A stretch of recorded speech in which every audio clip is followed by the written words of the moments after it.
Sunday, March 5. The Rich Fool. Read Luke chapter 12, verses 16 to 21. What's the relevant message to us here? What strong rebuke did the Lord give to the foolish man? And what should that say to us regarding our attitude to what we own?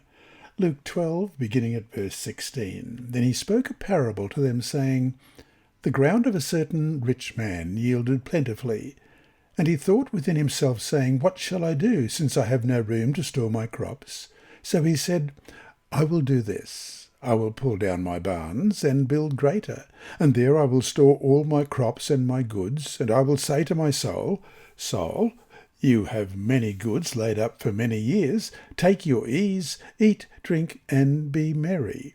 But God said to him, Fool, this night your soul will be required of you. Then whose will those things be which you have provided? So is he who lays up treasure for himself and is not rich toward God. Though the message is broader than this, one could argue that this was a story Jesus told about what not to do in retirement. Accordingly, if a person is quitting work to spend his accumulated assets on himself, he should beware and take this story to heart. The problem is not working harder or getting wealth, particularly as one gets older and perhaps even richer. The problem is the attitude toward it. Jesus' words, take your ease, eat, drink, and be merry, in Luke 12:19, express the real issue here. In Christ Object Lessons, page 257 and 258, we read, This man's aims were no higher than those of the beasts that perish. He lived as if there were no God, no heaven, no future life, as if everything he possessed were his own, and he owed nothing to God or man. End of quote. If we think only of ourselves and ignore the needs of others and the cause of God during this stage of life, we are following the example of the rich fool. There was no indication in Jesus' parable that the rich man was lazy or dishonest.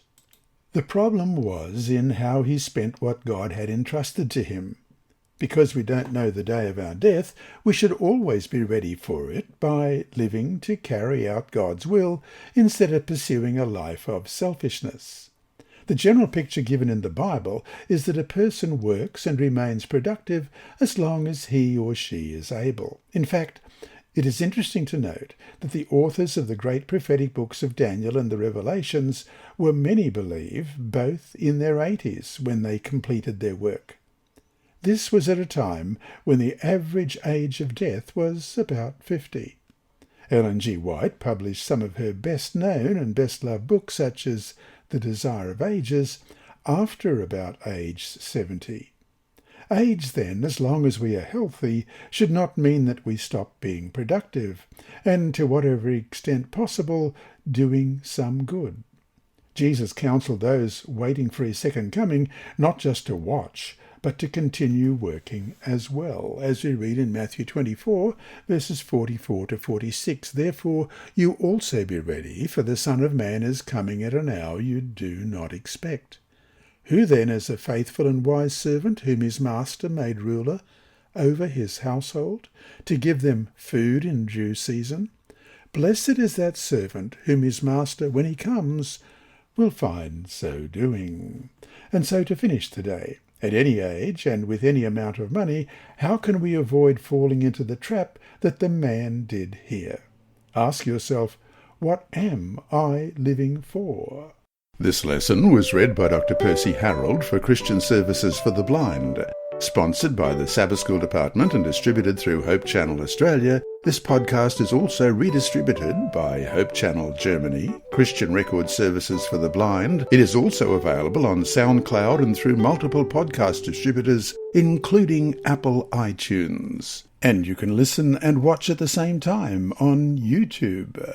Remember, God is always faithful. And here is a disclaimer. Contents of these lessons are not intended to be financial advice, but is general commentary based on biblical principles. The reader is encouraged to seek competent professional advice which will suit their particular personal situation.